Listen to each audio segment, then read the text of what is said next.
বাজেটের মধ্যে যদি এমন একটা স্মার্টফোন খুঁজে থাকেন যেটা দেখতে প্রিমিয়াম, পারফরমেন্সে স্মুথ আর ব্যাটারি ব্যাকআপ সারাদিন নিশ্চিন্তে রাখবে, তাহলে আজকের এই ফোনটা আপনাকে সত্যি সারপ্রাইজ দিতে পারে। কারণ টেকনো এবার নিয়ে এসেছে তাদের নতুন আরও একটি ফোন, টেকনো স্পার্ক 50। এই ফোনে থাকছে স্টাইলিশ ডিজাইন, বড় স্মুথ ডিসপ্লে, পাওয়ারফুল ব্যাটারি আর এমন কিছু ফিচার যেগুলো সাধারণ বাজেট ফোনে খুবই কমই দেখা যায়। কিন্তু প্রশ্ন হলো, এই ফোনটা কি সত্যি এই বাজেটে বেস্ট চয়েস হতে পারবে, নাকি শুধু লুক দেখেই হাইপার তৈরি করেছে? আজকের ভিডিওতে আমরা টেকনো স্পার্ক 50 এর ডিজাইন, ডিসপ্লে, ক্যামেরা, পারফরমেন্স আর ব্যাটারি সবকিছু ডিটেলে দেখব। সো মূল ভিডিওতে যাওয়ার আগে রিকোয়েস্ট থাকবে চ্যানেলটা সাবস্ক্রাইব করে রাখার। প্রথমে যদি আমরা ফোনটার ডিজাইন নিয়ে কথা বলি, ফোনটার পেছনের দিকটা দেখলে কিছুটা আইফোনের মতো মনে হয়। আইফোনের মতো ডিজাইন লাগলেও কিন্তু এটা আইফোন না। পার্সোনালি ফোনটার ডিজাইনটা আমার কাছে খুবই ভালো লেগেছে। আর সামনের দিকে রয়েছে সুন্দর একটি ডিসপ্লে।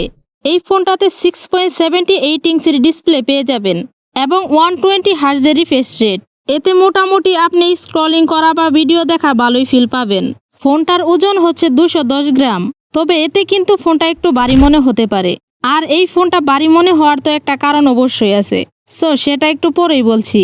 এখানে আরও আছে IP64 রেটিং, যার ফলে হালকা ধুলোবালিতে ফোনটা সুরক্ষিত থাকবে, তবে পুরোপুরি পানিতে যদি পড়ে যায় তাহলে নষ্ট হওয়ার চান্স আছে। ক্যামেরার কথায় আসলে এখানে আপনি পাবেন 50 মেগাপিক্সেল মেইন ক্যামেরা, এতে মোটামুটি ছবি ডিটেল ভালোই আসবে। অন্যদিকে ফোনটার সেলফি ক্যামেরায় থাকছে 8 মেগাপিক্সেল সেলফি ক্যামেরা, এতে মোটামুটি ভালো ছবি আশা করা যায়। তেমন ভালো হবে না, তবে মোটামুটি।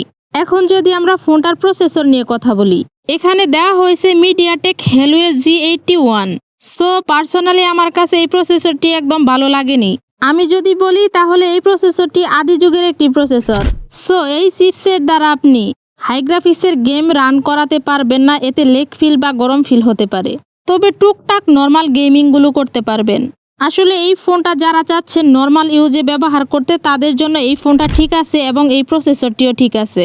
আর যারা গেমার লাভার রয়েছেন বা ফোনে ভিডিও এডিটিংয়ের কাজ করেন, তাদের জন্য কিন্তু এই ফোনটা না, তারা অন্য একটা ফোন চয়েস করতে পারেন। যাই হোক, এখন কথা বলা যাক ফোনটার সবচেয়ে হাইলাইটেড ব্যাপারটা নিয়ে। এই ফোনটার সবচেয়ে হাইলাইটেড বিষয়টা হচ্ছে এই ফোনের 7000 mAh এর ব্যাটারি।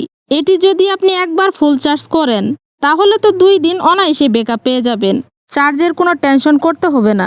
আর ফোনটা চার্জ করার জন্য দেওয়া হয়েছে 18 ওয়াট চার্জার। এখানে আমার একটু দুঃখই লাগলো, কারণ এখানে মাত্র 18 ওয়াট চার্জার দেওয়া হয়েছে, এতে ফোনটা ফুল চার্জ হতে একটু সময় লাগবে। ফোনটার অন্যান্য ফিচারের কথা বললে এখানে আপনি পাবেন 5G support, dual SIM, USB Type-C কেবল, NFC, ওয়াইফাই, ব্লুটুথ সবকিছু রয়েছে ফোনটাতে। আরও রয়েছে side mounted fingerprint sensor, face unlock system, সবকিছু রয়েছে ফোনটাতে। মানে মোটামুটি একটা ফোনে যা কিছু থাকে সবকিছুই আছে ফোনটাতে। এখন হয়তোবা আপনাদের মাথায় ঘুরছে ফোনটার প্রাইস আসলে কত হতে পারে দেশের মার্কেটে। এই ফোনটার প্রাইস হতে পারে 128GB ভেরিয়েন্টের দাম হচ্ছে 17,499 টাকা, তাও আবার অফিসিয়ালি। আর 12GB প্লাস 128GB ভেরিয়েন্টের দাম হচ্ছে 19,999 টাকা, এটাও আপনি অফিসিয়ালি পেয়ে যাবেন।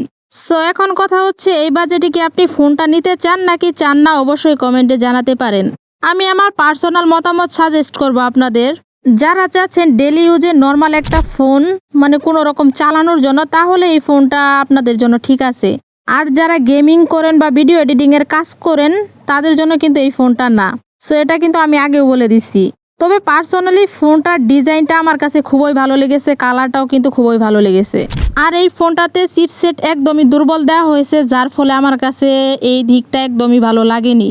সো আপনার কাছে ফোনটা কেমন লাগলো কমেন্টে জানাতে পারেন। এই ছিল ফোনটার ফুল ডিটেলস। ভিডিওটি ভালো লাগলে অবশ্যই একটা লাইক দিবেন। আর হ্যাঁ, প্রতিনিয়ত এরকম ইনফরমেটিভ ভিডিও পেতে আমাদের চ্যানেলটা সাবস্ক্রাইব করে রাখতে পারেন। আর এই ভিডিওটি যদি আপনি ফেসবুক পেজ থেকে দেখে থাকেন, অবশ্যই ফেসবুক পেজটি ফলো দিয়ে সাথেই থাকবেন। সো দেখা হচ্ছে নেক্সট আরেকটি ভিডিওতে। ততক্ষণে সকলে ভালো থাকবেন, সুস্থ থাকবেন। আল্লাহ হাফেজ।